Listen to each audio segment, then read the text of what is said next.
570 WKBN. Good morning, folks. Thank you very much for joining us on News Radio 570 WKBN. Guess who is in the studio with us today? Dr. David Vitko, chiropractic physician. Looking forward to speaking with him this morning. Join us. And this is my time.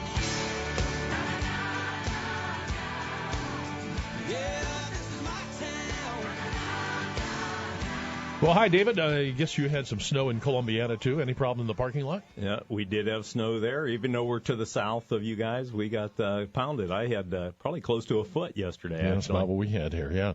But it was a little, I'm glad you weren't here yesterday, because it was tough yesterday to get in here.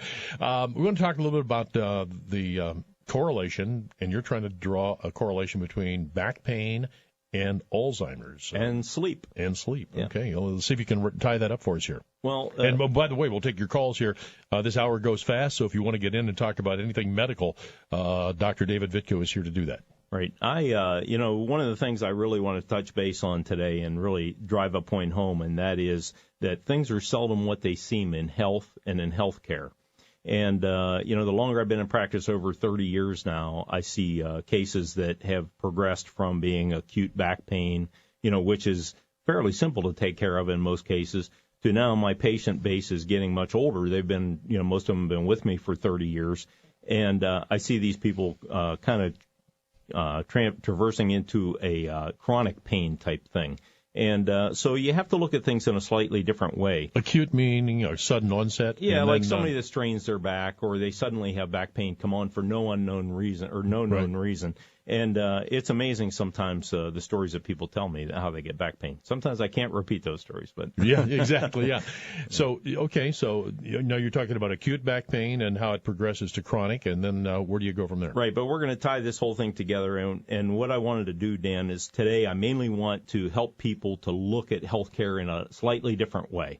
And so I think one of the ways I can get this across is to give you a little story first. Okay. And so if you were, say, golfing early in the spring, which I know you like to do, and, you're in your golf cart and you're going down the path and you see a dead deer, and there are a dozen vultures on this deer, and they're having breakfast, basically. Yeah. And, if you didn't know anything about vultures or the nature of vultures, the first thing that would come into your mind is, oh, my God, those birds killed that deer. And so it's kind of a narrow way of looking at things without looking at the big picture. And I think that's what the mistake that medicine has made over the years, and it's certainly how they've built a huge economy, 1/6 of the American economy out of it. But if you just look at the narrow picture, we see bacteria in a wound or in an infection or something like that, and we assume that the bacteria is the problem. Now, I'm not denying the fact that antibiotics have helped millions of people and saved lives, and I'm sure it's even helped me in my lifetime. But we miss out by not looking at the bigger picture. And so we want to look and see what the actual cause of the problem is. Vultures, much like bacteria, are opportunistic. They take advantage of situations that occur that are to their benefit. Mm-hmm. And so bacteria do that in the body. And the only way that bacteria can get a foothold and really take off and cause an acute infection is if there is dead and dying tissue that it can feast on. And that is the food that helps them to multiply and go rampant, and then we need antibiotics to take care of that. Does that come just with aging? I mean, that you have the dead bacteria in the body? Or not? Dead and dying cells in the body. Rather, yeah. No, it's part of the normal process, but it's controlled by the body. Now, when you're not as healthy as you should be, you probably have more cells turning over in your body, dying off and reproducing themselves before they die than you should. And it creates a weakened state of the body. And so one of my goals with patients in nutrition and even in back care in some ways is to help them understand that what the key to good health is to build healthier tissues, to build healthier cells. And the way you do that is by feeding your body the foods that benefit it the most. Certain foods drag us down and clog the body and slow processes down in the body, and therefore it makes cells die off faster and reproduce faster. There are some theories out there that our lifespan is dependent on how many times the cells turn over in your body. It's called apoptosis. When cells die off, they reproduce and die off. Well, the theory is that we only have a certain number of replications in our life, and that's what dictates how long we live. Kind of like a rechargeable battery, huh? Right, in some ways. And they don't last forever. No, but we do know that you live longer and you live healthier if you put the right fuels into your body. And it's taken a long time for science to actually get to this point and support it, but there's a lot of science out there behind this. It's not just theory. So when you're saying this, you build cells with vegetables and leafy greens and fruits, and you hurt cells with meats and things that are hard to digest. So, I mean, that's the simplest way. Overview of it, gross overview. But the fact of the matter is that we can survive on any foods, let's take cats, for instance. Mm-hmm. I happened to listen to Ron yesterday, and he talked about his cat dying. Yeah. And I just had our cat just passed away here recently, too. And, it's a sad thing. But when you look at the cat is a true carnivore. Now, if you tried to make your cat a vegetarian, it's not going to live very long. Mm-hmm. And that's a known fact. And so why are humans any different? Why is it that we think that we can be walking garbage cans and put anything into our body that we want and expect to be healthy? See, this is one of the problems with healthcare, and it's one of the reasons that healthcare reform, as we see it today, will never achieve its goal of cheaper healthcare, because we're not creating healthier people. What we're trying to do is to give everybody insurance. Well, that's a ridiculous thing. That's like taking a 16-year-old driver that has 8 wrecks under his belt already and, just buy more insurance for him without correcting the cause of the problem. I was watching a video from the 1920s over the weekend, and I really marveling at just how slim people were. They really did not have the girth that we have right now. You didn't see a lot of heavy people. So your message is pretty consistent. You're saying, you got to fuel the body correctly. And I think a lot of people go out there and say, well, everything in moderation. Is that just an enabling statement? No, there is some truth to that. And some of the most profound studies I've ever read have been on calorie restriction. Mm-hmm. And so by simply reducing the amount of calories you take in, you can live significantly longer and significantly healthier. Now, when you couple that with high-quality foods, fruits, vegetables, nuts, seeds, berries, the things that we are physiologically designed to thrive on, not just survive on, but to thrive on, when you combine those two together, lower calories and high-quality food, the sky's the limit.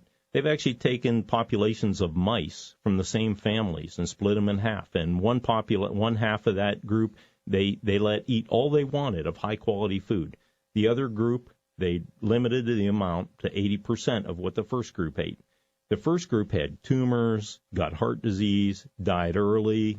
They were lethargic and slow-moving when they got older. They weren't very active. The group that ate less food, and this is high-quality food, of course, they lived much longer, as much as 50% longer. They got no tumors, they got no cancer, no heart disease, none of those things, and they were active right to the very end of their lives. Caloric restriction. Yeah, and that is a difficult thing, isn't it, for most people? Although I was talking to a guy yesterday, and he said, after you do this for a while, he said, you're not as hungry. You're not eating as much. Absolutely. And the key is to get yourself into a routine of doing the same thing every day. Smaller portions on the plate? Is that a good start? Well, absolutely. Or less meals a day. And this came out recently, breakfast is the most important meal of the day. Well, that's baloney. That's if you've got your body conditioned to that. Mm-hmm. It's the total amount of food you eat every day that's very important, because that's what determines the habit.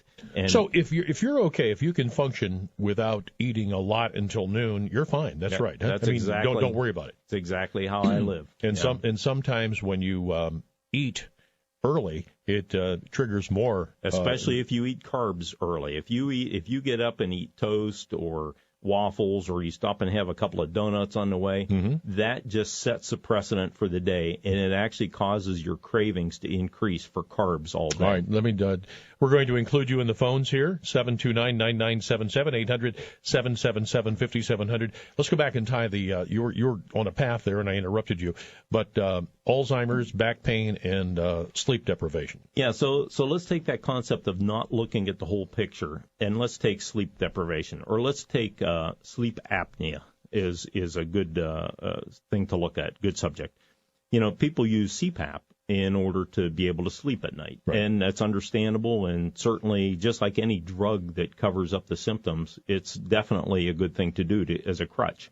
But if you don't do something to take care of the underlying problem, you may be missing out on some other aspects of your health. Sleep apnea is known to go along with a lot of different things. As a matter of fact, one study I just saw ties it into Alzheimer's disease.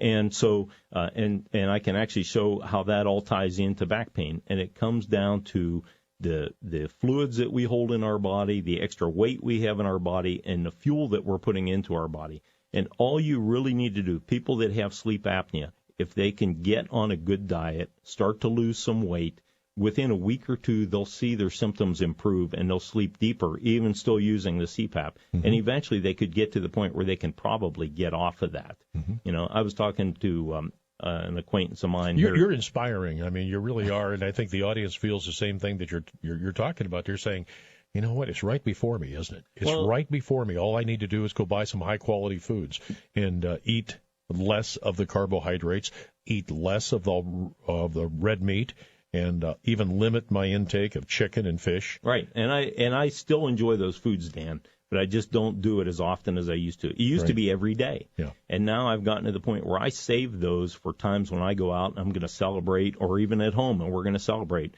Do you think people need to be hypnotized to get to that point, or is it some people can do it easier than others? Yeah, well, we've forgotten in time about that old thing called self-control and self-denial, and we really need to figure that out and use that. All right, Dr. David Vitko, first of all, tell me where you practice, because we're going to get tons of calls wondering where all this wisdom's coming from. Wisdom. Well, I'm in Columbiana. I've been there for over 30 years, and mainly practice chiropractic, taking care of people's backs, helping them to understand how to prevent future back pain, too. And that's the main gist of my practice. But I'm very excited about the nutrition aspect of things, and it's powerful stuff that people really need to know. All right. If you'd like to find out more about him, it's drdavidvitko.com. That's David Vitko. Am I saying this right now? drdavidvitko.com. Yep. Okay. And you'll find him in Columbiana. And he's the kind of fellow that says, you want to call me and you want to talk on the phone and talk about nutrition. I'll do that, right? I mean, absolutely. You have limited time, but you call him and he'll help you out. His main practice is putting people on the rack. Yeah. Well, right? Spinal decompression has definitely been a big part of my practice. All right. Dr. David Vitko, here's the numbers, and then we'll get you involved. Dan Rivers, 570 WKBN. Now, this is ironic. Someone just texted me and said, sounds like this man needs to write a book. I think you've done that, haven't you? I have, and I've got a couple more in mind. Just don't have enough time in my day. Is your book still distributed? It's available on Kindle and several other sites on the Internet as an ebook. And I generally keep a few copies in the office. And spelling your name? Dr. David Vitko, Vitko, if people are searching, right? Right. And the name of the book is Perfect Cholesterol in Just 3 Weeks Without Drugs. Yeah. Although it really goes more into whole health. It's not just cholesterol. And we did this some time ago, and we actually helped drop some cholesterol, didn't we? Just doing diet, and we gave people the book, and I forget how many years ago that was, but that was some time ago. Right. I got something to ask you now. I'm an avid golfer, and I went out the other day, and I didn't warm up properly, and I felt like I strained my back. Well, it got better, and so then I went again on Wednesday, and I think I made it worse. Mm-hmm. What's happening now? And when you do something like that, typically my back is pretty good, although I know I've had problems over the years.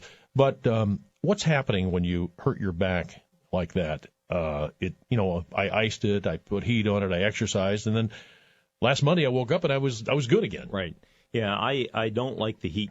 Using heat to treat something like that. I really like ice, because what happens when you have an injury like that, usually it's a muscle tear or a joint that gets kind of injured and swells. Mm-hmm. And so always when you have a tear or you have a joint that's injured and swells, you have swelling involved, and ice is a way to get that down. And so I meet people on the street. Oh, I have this back pain. Go home, put ice on it. Use ice 30 minutes at a time. Yeah. Do that for a few days, and let's see if we can get you past it first. Then if you don't, then you need treatment. What happens, though? I mean, with that, you're saying that you actually tear something, or you constrain the nerves? Right. As we age, and I'm going to bring this back to nutrition. I know it sounds like I always do that, but it's true. It is the underpinnings of everything.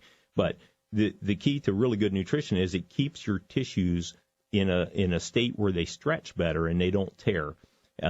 With the wrong diet, we tend to get our cells to the point where they actually will tear easily, and including the muscle cells. And that's why people often get muscle tears, and then they get swelling, and then pretty soon you get muscle spasm, and then the joints get all stuck, and it gets into this vicious cycle. And that's why chiropractic has been so beneficial for back pain patients over the years, is that we're able to adjust that, free up those joints, get the muscle settled down. You're looking for space. You're looking for space, aren't you? Right. But let's talk about what the ultimate cause of most back pain is as we age, because I know a good part of your audience is older and a good part of my patients are getting older.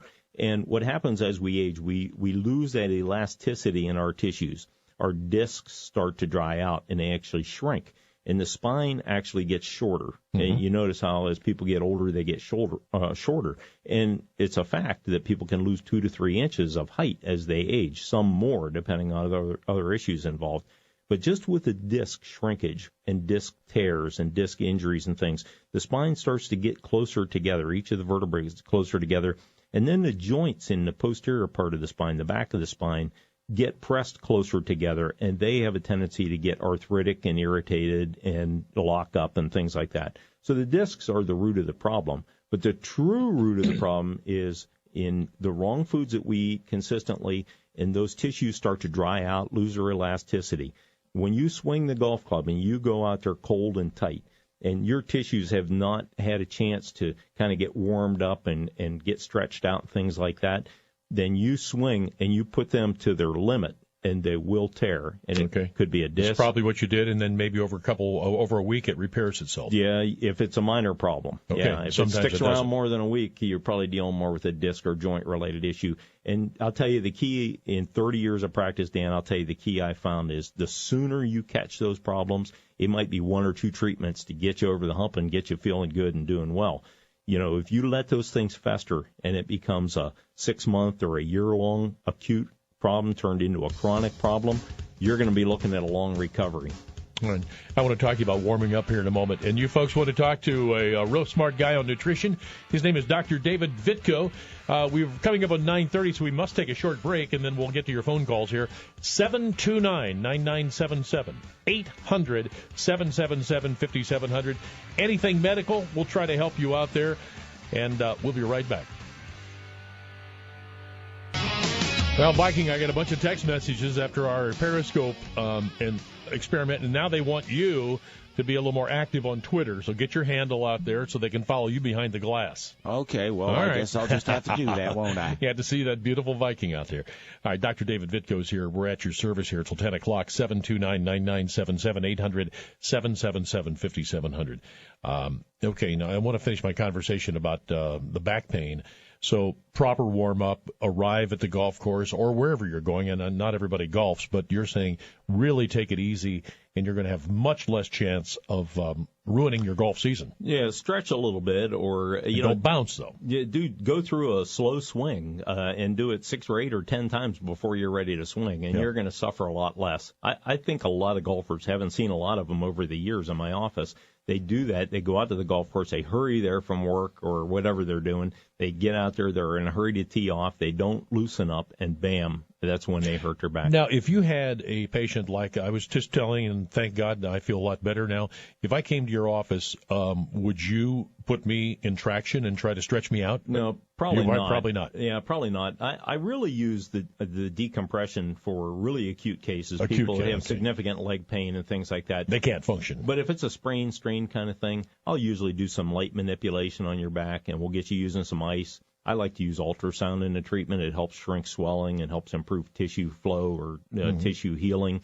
And so those things are things I do in the office. But the things you do at home, this is one of the things as a pet peeve of mine, Dan.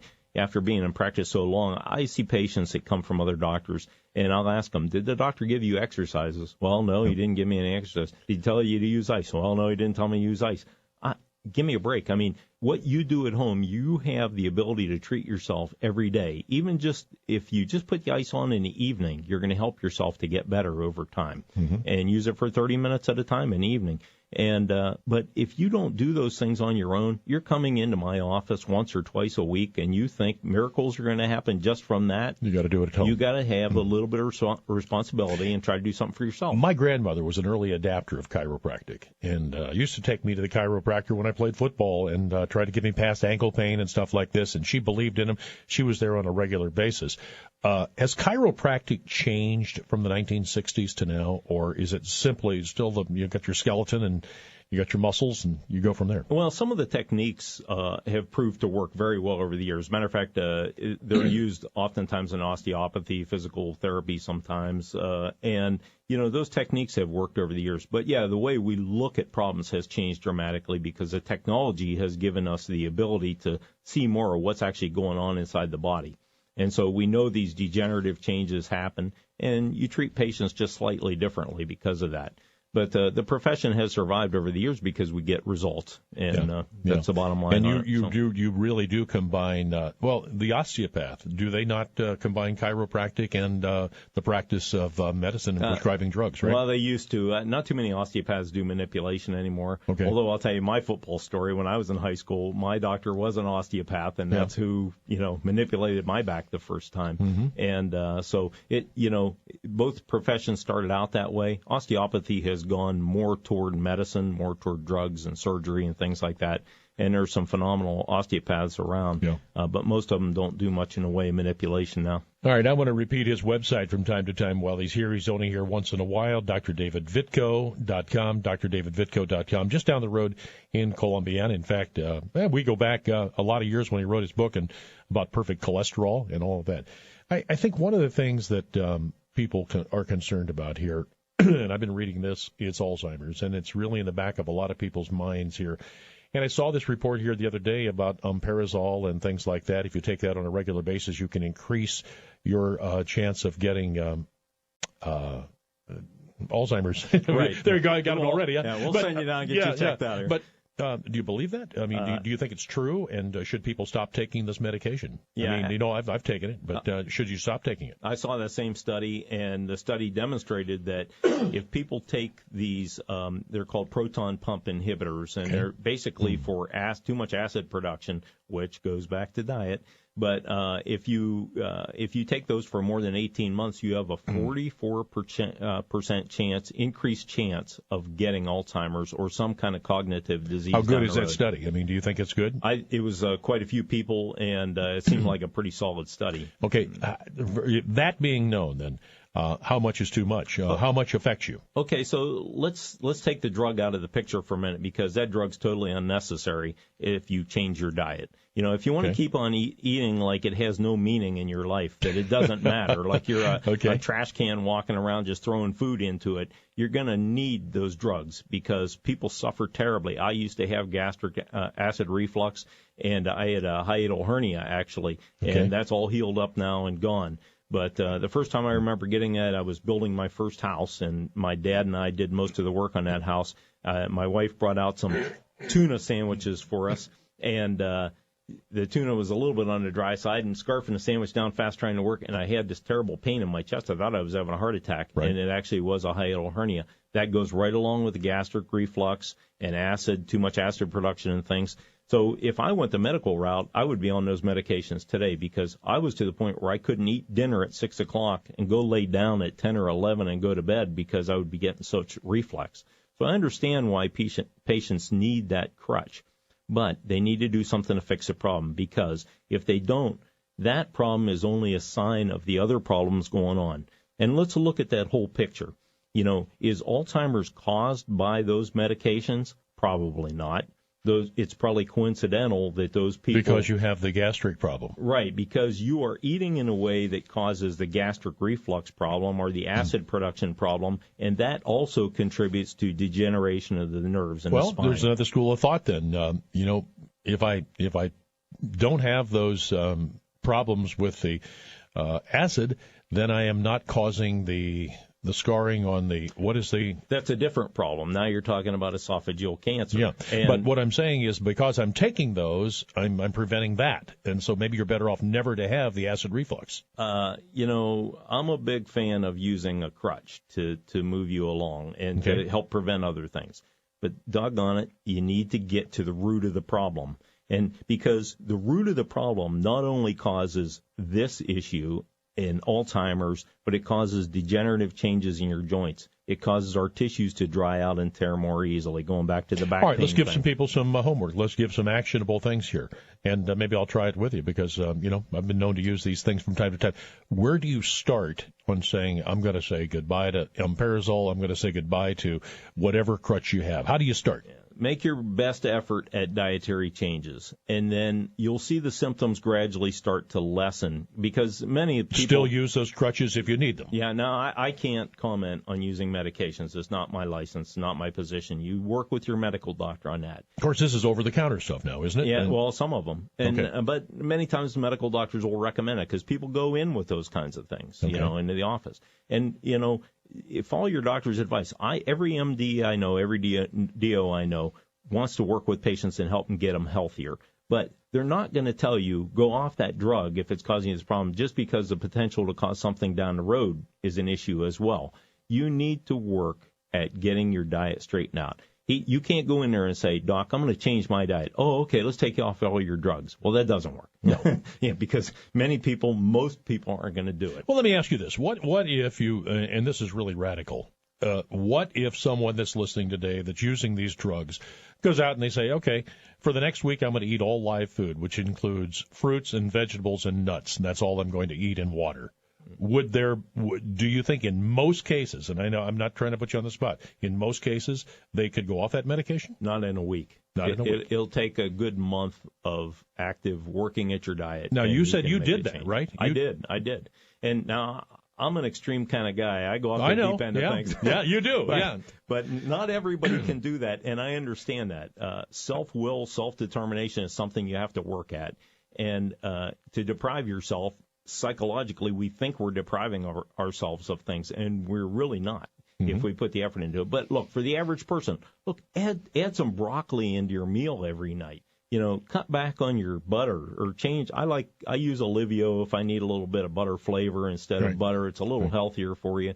How about the spray-on stuff? You use less of it, right, if you use the spray stuff? Right, but you want to look at what's in it, too. Okay. And I'm not a big organic guy. I buy all my fruits and vegetables locally if I can. I don't worry about the organic label as much, but because I think you're still further ahead just if you don't go to Whole Foods and buy a one banana for 99 cents? No, I don't do that. Yeah, I haven't fallen into that trap.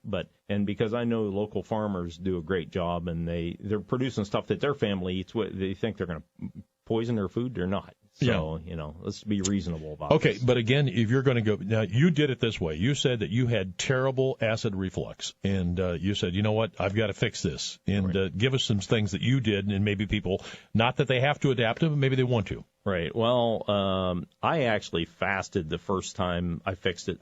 I've had to learn this lesson multiple times, and I've learned it by trial and error. I've read a lot of good authors in the past, and there are some good books that people should read, and I can drop a few names if you'd like. But I've actually fasted, and when I fast, I just do water for I've gone up to 3 weeks. And in 3 weeks, everything goes away. These minor symptoms, and I'll say acid reflux is a minor symptom. People don't think it is, but it is. Things like sinusitis. Your hearing improves, your sense of smell improves, your vision improves. Really? Are you talking about if you fast, you're going to feel better? Look, Dan, there are studies that demonstrate conclusively the improvements you can make in your body, your physiology, your underlying health, just by following a good diet over a period of time. Fasting is mentioned extensively in the Bible, and it's been done, numerous times through history. There are medical doctors that have fasting clinics where people go there and fast. All they do is go off food and just drink water for several weeks or more, and they heal. What if I don't want to go that radical? What if I went to, I'm going to fast, I go with fruits and vegetables and water? You can do the same thing just by getting on a fairly strict diet of fruits and vegetables. Now, I'll warn you, some people think, well, I'm going to go vegetarian. and then they eat tons of carbs, spaghetti, bread, and that's what they think is vegetarian. And it is vegetarian, but you're not doing yourself any good. The healthy things are the fruits, vegetables, nuts, berries, seeds. But you're talking about feeling better immediately if you go back and you fast. Very quickly. All right. Let's see if anybody thinks you know what you're talking about here. That's scary. Hey, Marilyn, you're on 570 WKBN, then to Alan. Hello, Marilyn. Okay. I don't have a long time to talk, but I want to make a couple comments. This guy is right on the money. I am 70 years old. I've spent a lifetime looking into this because I had problems when I was in my 20s. And I started reading everything I could. I read a book called Sugar Blues. Good book. I don't think we realize have you read that book? Yes. I don't think we realize how much diet impacts our life and how we're feeling.